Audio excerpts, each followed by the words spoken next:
तो पहला जो स्टॉक हमने लिया है वो है बाटा इंडिया। ये एक मिड कैप स्टॉक है, अच्छा स्टॉक है, ग्रोथ स्टॉक है, पर लंबे समय के लिए, पर शॉर्ट टर्म के लिए जरूर आप इन्वेस्टमेंट कर सकते हैं। 1 वीक के से पूरा चार्ट रिप्रेजेंट करूँ, इसका अगर टॉप देखते तो 2200 के आसपास इसका टॉप है। लास्ट जब गिरावट हुआ था 2020 में, और यहाँ से उसने बाउंस बैक भी किया और अच्छा ग्रोथ भी दिलाया। ठीक है, तो इस तरह की अगर नीचे अगर बाई कर पाते हैं तो आपको एक बेहतर रिजल्ट भी मिलता है। तो यहाँ से अगर हम देखते हैं तो मनी फ्लो इंडेक्स अभी 29 पे है।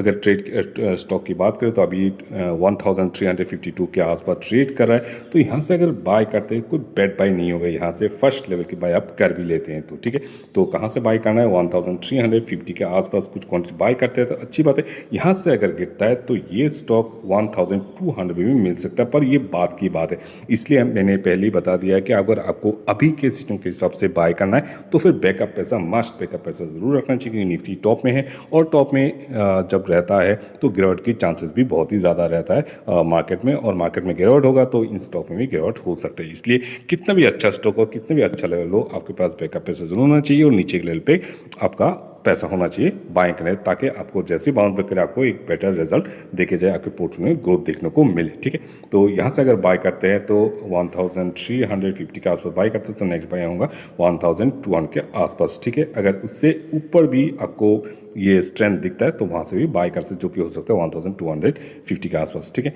इन दो लेवल को अभी ट्रैक कीजिए और स्लो एक मिनट कीजिए फ्यूचर के ग्रोथ के लिए। ठीक है, और रिसेंट इसका अगर टारगेट बता दूँ तो फिर 1700 पहला, जहाँ से ये रेजिस्टेंस ले सकते हैं। नेक्स्ट जो स्टॉक है जो आपके सामने प्रेजेंट कर रहा हूँ, जो कि एक अच्छे लेवल पे है और आने वाले टाइम पे और भी गिरावट होते हैं तो इनको भी आप बाय कर सकते हैं एक अच्छे लेवल पे। ठीक है, 1 वीक के अंदर चार्ट रिप्रेजेंट करूँ वो है बर्जर पेंट, और ये पेन सेक्टर के मिड कैप और भरोसेमंद स्टॉक है। इसके अगर टॉप देखते हैं तो 720 के आसपास इसका टॉप है। अभी ये ट्रेड करे 500 के लेवल के आसपास, और स्टॉक थोड़ा सा मुझे वीक ही लग रहा है, थोड़ा सा और भी मुझे लगता है गिरावट हो सकता है। लास्ट टाइम जब इसमें गिरावट हुआ था तो 450 के आसपास ये आ गया था, तो मुझे लगता है फिर से ये 450 तक भी आ सकता है। अगर गिरावट की बात करें आप देख सकते हो वीकली कैंडल पे कंटिन्यू ये वीक कैंडल बनाने की कोशिश कर रहा है। ठीक है, 506 पे है। अगर इसको बाय करने की बोलूँ तो 450 से लेके 400 के लेवल पे अगर मिलता है, बहुत ही अच्छा लेवल हो सकता है आपको बाइंग के लिए, ताकि आपको शॉर्ट टर्म पे प्रॉफिट मिल जाए। और शॉर्ट टर्म का आपका टारगेट होना चाहिए ये जो 600 के आसपास है, वहाँ से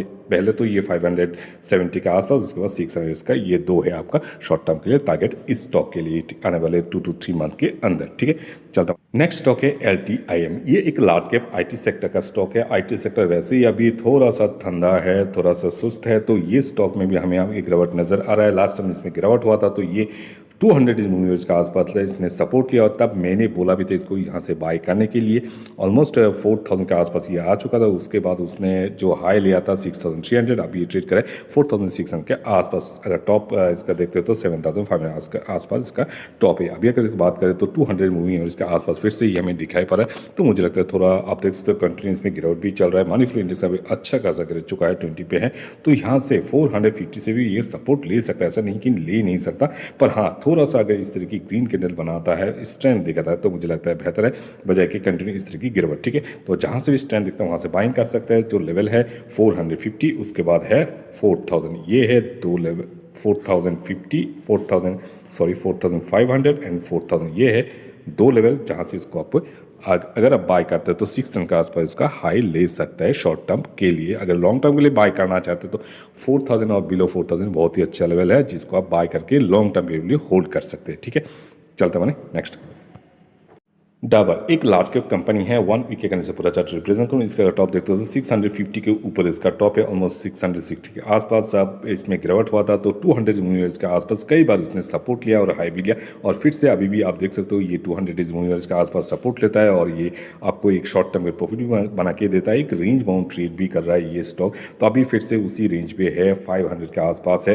तो यहाँ से क्योंकि मार्केट टॉप में, यहाँ से बाय करना चाहता है कर सकते हैं, ऐसा नहीं कर सकते, करना भी चाहिए। यहाँ से अगर गिरावट होता है, और जो कि हो भी सकता है क्योंकि निफ्टी टॉप में है, ऑलरेडी बता चुका हूं, तो फिर यहां से गिरता है तो 475 से लेके 480 तक ये सपोर्ट ले सकता है। गिरने के बाद अगर वहां से सपोर्ट लेता है, नेक्स्ट जिस लेवल से होता है वहां से बाइंग कर सकता है। गिरावट होता है नेक्स्ट आने वाले टाइम पे वीडियो तो आ ही जाएगा जहां से आपको बाय करना है, इसके लिए आपको टेंशन की जरूरत नहीं।